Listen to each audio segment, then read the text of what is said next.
Feeling is the Secret by Neville Goddard. Read by Adam Hannon. In this volume, Neville has succeeded in describing how through our imagination and our feelings, we consciously or unconsciously mold outer circumstance in harmony with our inner nature. Here he has given us a simple formula to realize our desires. Originally published by G&J Publishing Company in 1944. This recording is a production of the Master Key Society. Copyright 2021, Master Key Society. Of making many books, there is no end. Ecclesiastes, chapter 12, verse 12. He that would perfect himself in any art whatsoever, let him betake himself to the reading of some sure and certain work upon his art many times over. For to read many books upon your art produceth confusion rather than learning. Old saying. Foreword. This book is concerned with the art of realizing your desire. It gives you an account of the mechanism used in the production of the visible world. It is a small book, but not slight. There is a treasure in it, a clearly defined road to the realization of your dreams. Were it possible to carry conviction to another by means of reasoned arguments and detailed instances, this book would be many times its size. It is seldom possible, however, to do so by means of written statements or arguments, since to the suspended judgment it always seems plausible to say that the author was dishonest or deluded, and therefore his evidence was tainted. Consequently, I have purposely omitted all arguments and testimonials, and simply challenge the open-minded reader to practice the law of consciousness as revealed in this book. Personal success will prove far more convincing than all the books that could be written on the subject. Neville. Chapter 1. Law and its Operation. The world, and all within it, is man's conditioned consciousness objectified. Consciousness is the cause as well as the substance of the entire world. So it is to consciousness that we must turn if we would discover the secret of creation. Knowledge of the law of consciousness and the method of operating this law will enable you to accomplish all you desire in life. Armed with a working knowledge of this law, you can build and maintain an ideal world. Consciousness is the one and only reality, not figuratively, but actually. This reality may, for the sake of clarity, be likened unto a stream which is divided into two parts, the conscious and the subconscious. In order to intelligently operate the law of consciousness, it is necessary to understand the relationship between the conscious and the subconscious. The conscious is personal and selective. The subconscious is impersonal and non-selective. The conscious is the realm of effect. The subconscious is the realm of cause. These two aspects are the male and female divisions of consciousness. The conscious is male, the subconscious is female. The conscious generates ideas and impresses these ideas on the subconscious. The subconscious receives ideas and gives form and expression to them. By this law, first conceiving an idea and then impressing the idea conceived on the subconscious, all things evolve out of consciousness. And without this sequence, there is not anything made that is made. The conscious impresses the subconscious, while the subconscious expresses all that is impressed upon it. The subconscious does not originate ideas, but accepts as true those which the conscious mind feels to be true, and, in a way known only to itself, objectifies the accepted ideas. Therefore, through his power to imagine and feel, and his freedom to choose the idea he will entertain, man has control over creation. Control of the subconscious is accomplished through control of your ideas and feelings. The mechanism of creation is hidden in the very depth of the subconscious. the female aspect or womb of creation. The subconscious transcends reason and is independent of induction. It contemplates a feeling as a fact existing within itself, and on this assumption proceeds to give expression to it. The creative process begins with an idea, and its cycle runs its course as a feeling and ends in a volition to act. Ideas are impressed on the subconscious through the medium of feeling. No idea can be impressed on the subconscious until it is felt, but once felt, be it good, bad, or indifferent, it must be expressed. Feeling is the one and only medium through which ideas are conveyed to the subconscious. Therefore, the man who does not control his feeling may easily impress the subconscious with undesirable states. By control of feeling is not meant restraint or suppression of your feeling, but rather the disciplining of self to imagine and entertain only such feeling as contributes to your happiness. Control of your feeling is all important to a full and happy life. Never entertain an undesirable feeling, nor think sympathetically about wrong in any shape or form. Do not dwell on the imperfection of yourself or others. To do so is to impress the subconscious with these limitations. What you do not want done unto you, do not feel that it is done unto you or another. This is the whole law of a full and happy life. Everything else is commentary. Every feeling makes a subconscious impression, and, unless it is counteracted by a more powerful feeling of an opposite nature, must be expressed. The dominant of two feelings is the one expressed. I am healthy is a stronger feeling than I will be healthy. To feel I will be is to confess I am not. I am is stronger than I am not. What you feel you are always dominates what you feel you would like to be. Therefore, to be realized, the wish must be felt as a state that is, rather than a state that is not. Sensation precedes manifestation and is the foundation upon which all manifestation rests. Be careful of your moods and feelings, for there is an unbroken connection between your feelings and your visible world. Your body is an emotional filter and bears the unmistakable marks of your prevalent emotions. Emotional disturbances, especially suppressed emotions, are the causes of all disease. To feel intensely about a wrong without voicing or expressing that feeling is the beginning of disease, dis-ease, in both body and environment. Do not entertain the feeling of regret or failure for frustration or detachment from your objective results in disease. Think feelingly only of the state you desire to realize. Feeling the reality of the state sought and living and acting on that conviction is the way of all seeming miracles. All changes of expression are brought about through a change of feeling. A change of feeling is a change of destiny. All creation occurs in the domain of the subconscious. What you must acquire, then, is a reflective control of the operation of the subconscious. That is, control of your ideas and feelings. Chance or accident is not responsible for the things that happen to you, nor is predestined fate the author of your fortune or misfortune. Your subconscious impressions determine the conditions of your world. The subconscious is not selective. It is impersonal and no respecter of persons. The subconscious is not concerned with the truth or falsity of your feeling.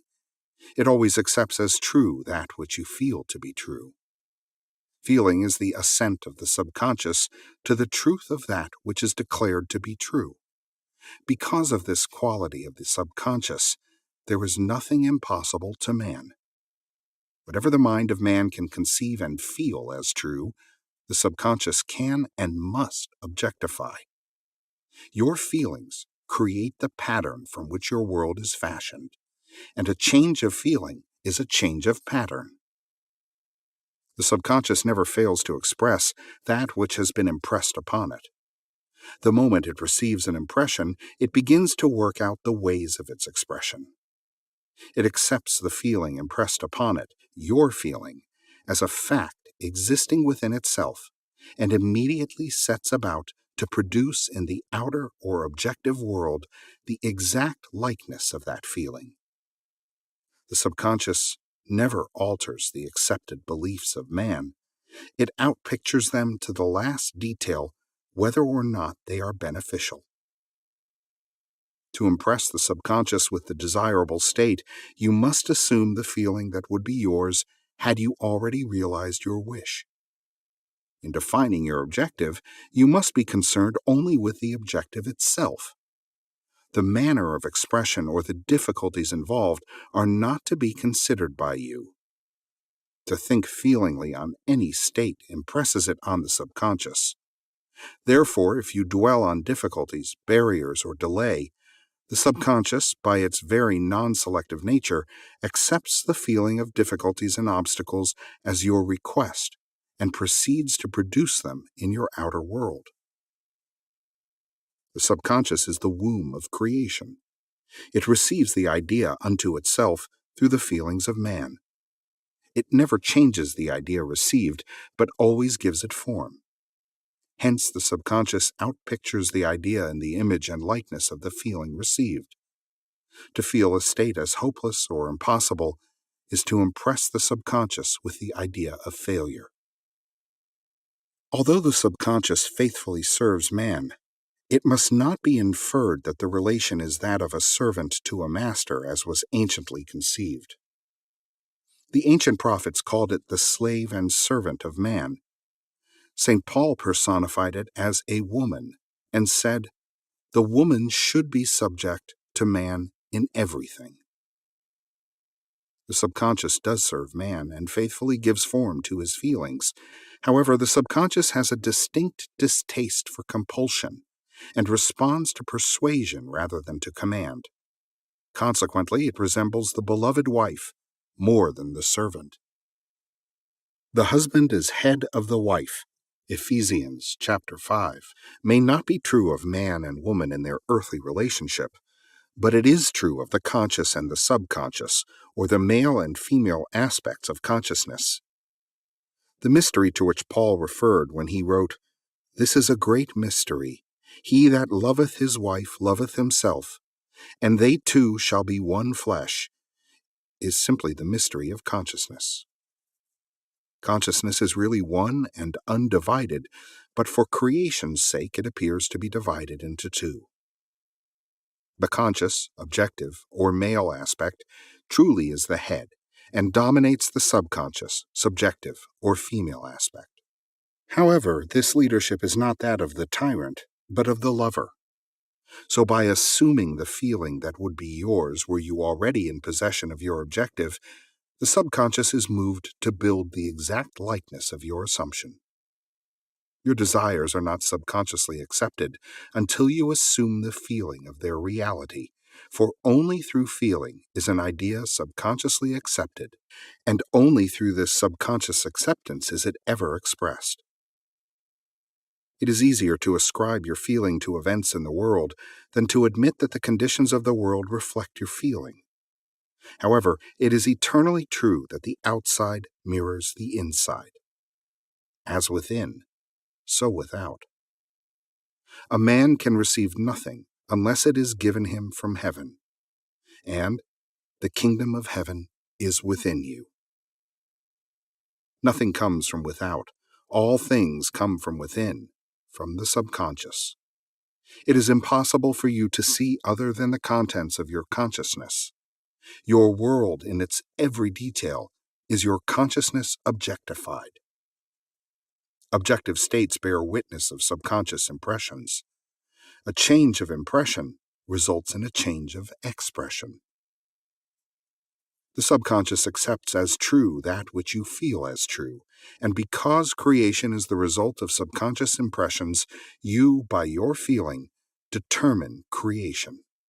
You are already that which you want to be. and your refusal to believe this is the only reason you do not see it. To seek on the outside for that which you do not feel you are is to seek in vain, for we never find that which we want. We find only that which we are. In short, you express and have only that which you are conscious of being or possessing. To him that hath it is given. Denying the evidence of the senses and appropriating the feeling of the wish fulfilled is the way to the realization of your desire. Mastery of self-control of your thoughts and feelings is your highest achievement. However, until perfect self-control is attained, so that, in spite of appearances, you feel all that you want to feel, use sleep and prayer to aid you in realizing your desired states. These are the two gateways into the subconscious. Chapter 2. Sleep. Sleep, the life that occupies 1/3 of our stay on Earth, is the natural door into the subconscious. So it is with sleep that we are now concerned. The conscious 2/3 of our life on Earth is measured by the degree of attention we give sleep. Our understanding of and delight in what sleep has to bestow will cause us, night after night, to set out for it as though we were keeping an appointment with a lover. In a dream, in a vision of the night, when deep sleep falleth upon men, in slumbering upon the bed, then he openeth the ears of men, and sealeth their instruction. Job chapter 33. It is in sleep and in prayer, a state akin to sleep, that man enters the subconscious to make his impressions and receive his instructions. In these states, the conscious and subconscious are creatively joined. The male and female become one flesh. Sleep is the time when the male or conscious mind turns from the world of sense to seek its lover or subconscious self. The subconscious, unlike the woman of the world who marries her husband to change him, has no desire to change the conscious waking state, but loves it as it is and faithfully reproduces its likeness in the outer world of form. The conditions and events of your life are your children formed from the molds of your subconscious impressions in sleep. They are made in the image and likeness of your innermost feeling that they may reveal you to yourself. As in heaven, so on earth. As in the subconscious, so on earth. Whatever you have in consciousness as you go to sleep is the measure of your expression in the waking 2/3 of your life on earth. Nothing stops you from realizing your objective, save your failure to feel that you are already that which you wish to be, or that you are already in possession of the thing sought. Your subconscious gives form to your desires only when you feel your wish fulfilled. The unconsciousness of sleep is the normal state of the subconscious. Because all things come from within yourself, and your conception of yourself determines that which comes, you should always feel the wish fulfilled before you drop off to sleep. You never draw out of the deep of yourself that which you want.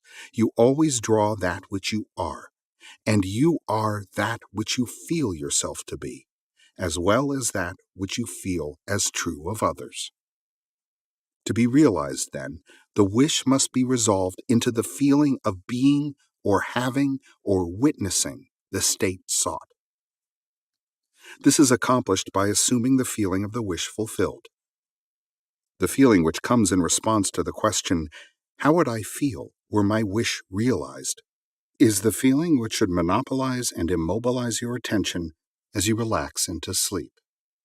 You must be in the consciousness of being or having that which you want to be or to have before you drop off to sleep.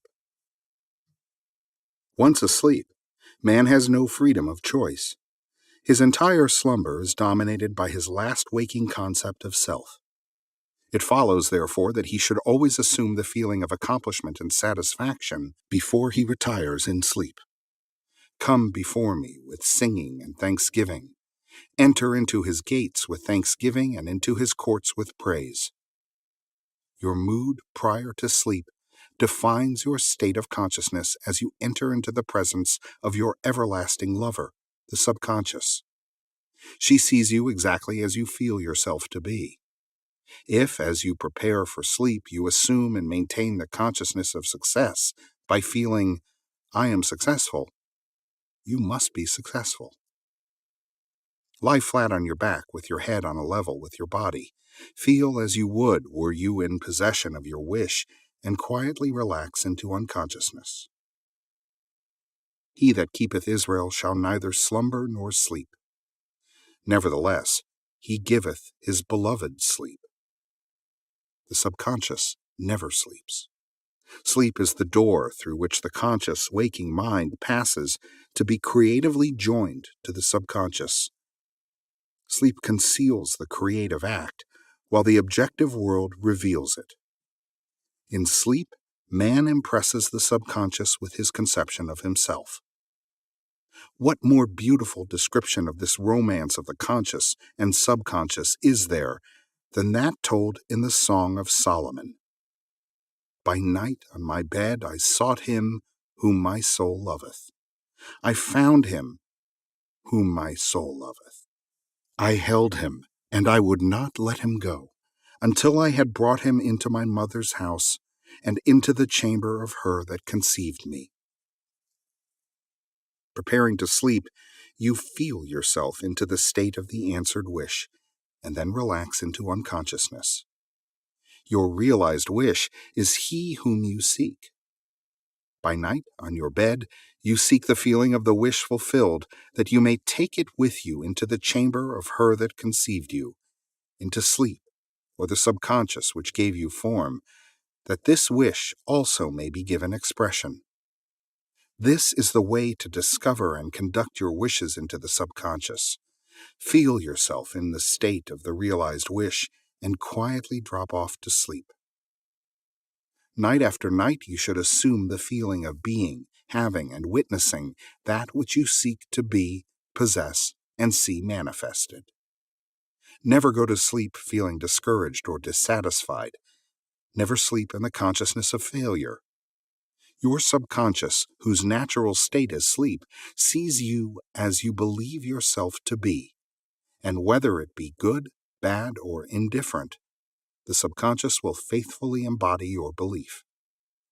As you feel, so do you impress her, and she, the perfect lover, gives form to these impressions and outpictures them as the children of her beloved. Thou art all fair, my love, there is no spot in thee, is the attitude of mind to adopt before dropping off to sleep. Disregard appearances and feel that things are as you wish them to be, for he calleth things that are not seen as though they were, and the unseen becomes seen. To assume the feeling of satisfaction is to call conditions into being which will mirror satisfaction. Signs follow, they do not precede. Proof that you are will follow the consciousness that you are. It will not precede it. You are an eternal dreamer, dreaming non-eternal dreams. Your dreams take form as you assume the feeling of their reality. Do not limit yourself to the past. Knowing that nothing is impossible to consciousness, begin to imagine states beyond the experiences of the past. Whatever the mind of man can imagine, man can realize. All objective, visible states were first subjective, invisible states, and you called them into visible by assuming the feeling of their reality. The creative process is first imagining and then believing the state imagined. Always imagine and expect the best. The world cannot change until you change your conception of it. As within, so without. Nations, as well as people, are only what you believe them to be. No matter what the problem is, no matter where it is, no matter whom it concerns, you have no one to change but yourself, and you have neither opponent nor helper in bringing about the change within yourself. You have nothing to do but convince yourself of the truth of that which you desire to see manifested. As soon as you succeed in convincing yourself of the reality of the state sought, results follow to confirm your fixed belief. You never suggest to another the state which you desire to see him express. Instead, you convince yourself that he is already that which you desire him to be. Realization of your wish is accomplished by assuming the feeling of the wish fulfilled. You cannot fail unless you fail to convince yourself of the reality of your wish. A change of belief is confirmed by a change of expression. Every night, as you drop off to sleep, feel satisfied and spotless, for your subjective lover always forms the objective world in the image and likeness of your conception of it, the conception defined by your feeling. The waking two-thirds of your life on earth ever corroborates or bears witness to your subconscious impressions. The actions and events of the day are effects. They are not causes. Free will is only freedom of choice. Choose ye this day whom ye shall serve is your freedom to choose the kind of mood you assume. But the expression of the mood is the secret of the subconscious. The subconscious receives impressions only through the feelings of man, and, in a way known only to itself, gives these impressions form and expression. The actions of man are determined by his subconscious impressions. His illusion of free will, his belief in freedom of action, is but ignorance of the causes which make him act. He thinks himself free because he has forgotten the link between himself and the event. Man awake is under compulsion to express his subconscious impressions. If in the past he unwisely impressed himself, then let him begin to change his thought and feeling, for only as he does so will he change his world. Do not waste one moment in regret, for to think feelingly of the mistakes of the past is to reinfect yourself. Let the dead bury the dead. Turn from appearances and assume the feeling that would be yours were you already the one you wish to be. Feeling a state produces that state. The part you play on the world's stage is determined by your conception of yourself. By feeling your wish fulfilled and quietly relaxing into sleep, you cast yourself in a star role to be played on earth tomorrow. And, while asleep, you are rehearsed and instructed in your part. The acceptance of the end automatically wills the means of realization. Make no mistake about this. If, as you prepare for sleep, you do not consciously feel yourself into the state of the answered wish, then you will take with you into the chamber of her who conceived you the sum total of the reactions and feelings of the waking day. And while asleep, you will be instructed in the manner in which they will be expressed tomorrow. You will rise believing that you are a free agent, not realizing that every action and event of the day is predetermined by your concept of self as you fell asleep. Your only freedom, then, is your freedom of reaction. You are free to choose how you feel and react to the day's drama, but the drama, the actions, events, and circumstances of the day, have already been determined. Unless you consciously and purposely define the attitude of mind with which you go to sleep, you unconsciously go to sleep in the composite attitude of mind made up of all feelings and reactions of the day. Every reaction makes a subconscious impression and, unless counteracted by an opposite and more dominant feeling, is the cause of future action. Ideas enveloped in feeling are creative actions. Use your divine right wisely. Through your ability to think and feel, you have dominion over all creation. While you are awake, you are a gardener selecting seed for your garden, but except a corn of wheat fall into the ground and die, it abideth alone, but if it die, it bringeth forth much fruit. Your conception of yourself as you fall asleep is the seed you drop into the ground of the subconscious. Dropping off to sleep feeling satisfied and happy compels conditions and events to appear in your world which confirm these attitudes of mind. Sleep is the door into heaven. What you take in as a feeling, you bring out as a condition, action, or object in space. So sleep in the feeling of the wish fulfilled. As in consciousness, so on earth. Chapter 3. Prayer. Prayer, like sleep, is also an entrance into the subconscious. When you pray, enter into your closet, and when you have shut your door, pray to your Father, which is in secret, and your Father, which is in secret, shall reward you openly. Prayer is an illusion of sleep which diminishes the impression of the outer world and renders the mind more receptive to suggestion from within. The mind in prayer is in a state of relaxation and receptivity akin to the feeling attained just before dropping off to sleep. Prayer is not so much what you ask for as how you prepare for its reception. Whatsoever things ye desire, when ye pray, believe that you have received them, and ye shall have them. The only condition required is that you believe that your prayers are already realized. Your prayer must be answered if you assume the feeling that would be yours were you already in possession of your objective. The moment you accept the wish as an accomplished fact, the subconscious finds means for its realization.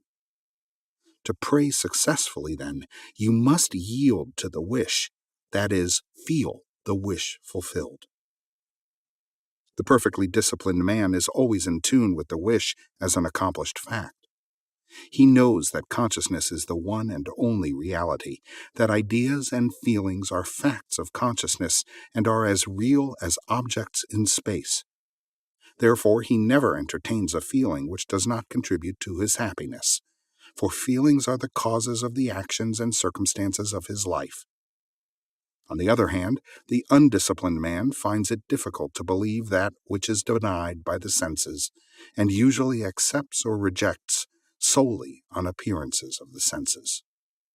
Because of this tendency to rely on the evidence of the senses, it is necessary to shut them out before starting to pray, before attempting to feel that which they deny. Whenever you are in this state of mind, I should like to, but I cannot, the harder you try, the less you are able to yield to the wish. You never attract that which you want, but always attract that which you are conscious of being. Prayer is the art of assuming the feeling of being and having that which you want. When the senses confirm the absence of your wish, all conscious effort to counteract the suggestion is futile and tends to intensify the suggestion. Prayer is the art of yielding to the wish and not the forcing of the wish. Whenever your feeling is in conflict with your wish, feeling will be the victor. The dominant feeling invariably expresses itself. Prayer must be without effort. In attempting to fix an attitude of mind which is denied by the senses, effort is fatal. To yield successfully to the wish as an accomplished fact, you must create a passive state, a kind of reverie or meditative reflection similar to the feeling which precedes sleep. In such a relaxed state, the mind is turned from the objective world and easily senses the reality of a subjective state. It is a state in which you are conscious and quite able to move or open your eyes, but have no desire to do so. An easy way to create this passive state is to relax in a comfortable chair or on a bed. If on a bed, lie flat on your back with your head on a level with your body, close the eyes, and imagine that you are sleepy. Feel, I am sleepy, so very sleepy. In a little while, a faraway feeling accompanied by a general lassitude and loss of all desire to move envelops you. You feel a pleasant, comfortable rest, and not inclined to alter your position, although under other circumstances you would not be at all comfortable. When this passive state is reached, imagine that you have realized your wish, not how it was realized, but simply the wish fulfilled. Imagine in picture form what you desire to achieve in life. Then feel yourself as having already achieved it. Thoughts produce tiny little speech movements, which may be heard in the passive state of prayer as pronouncements from without. However, this degree of passivity is not essential to the realization of your prayers. All that is necessary is to create a passive state and feel the wish fulfilled. All you can possibly need or desire is already yours. You need no helper to give it to you. It is yours now. Call your desires into being by imagining and feeling your wish fulfilled.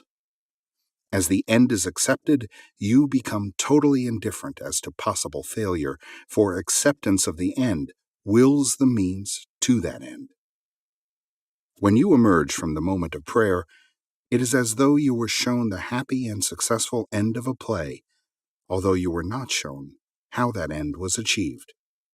However, having witnessed the end, regardless of any anticlimactic sequence, you remain calm and secure in the knowledge that the end has been perfectly defined.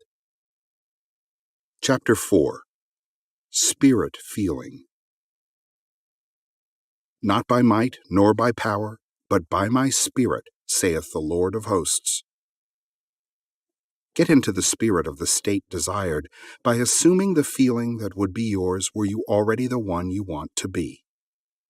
As you capture the feeling of the state sought, you are relieved of all effort to make it so, for it is already so. There is a definite feeling associated with every idea in the mind of man. Capture the feeling associated with your realized wish by assuming the feeling that would be yours were you already in possession of the thing you desire, and your wish will objectify itself. Faith is feeling. According to your faith, feeling, be it unto you. You never attract that which you want, but always that which you are. As a man is, so does he see. To him that hath it shall be given, and to him that hath not, it shall be taken away. That which you feel yourself to be, you are, and you are given that which you are. So assume the feeling that would be yours were you already in possession of your wish, and your wish must be realized. So God created man in his own image. In the image of God created he him. Let this mind be in you, which was also in Christ Jesus, who being in the form of God, thought it not robbery to be equal with God. You are that which you believe yourself to be. Instead of believing in God or in Jesus, believe you are God or you are Jesus. He that believeth on me, the works that I do, shall he do also. Should be, he that believes as I believe, the works that I do, shall he do also. Jesus found it not strange to do the works of God, because he believed himself to be God. I and my Father are one. It is natural to do the works of the one you believe yourself to be, so live in the feeling of being the one you want to be, and that you shall be. When a man believes in the value of the advice given him and applies it, he establishes within himself the reality of success.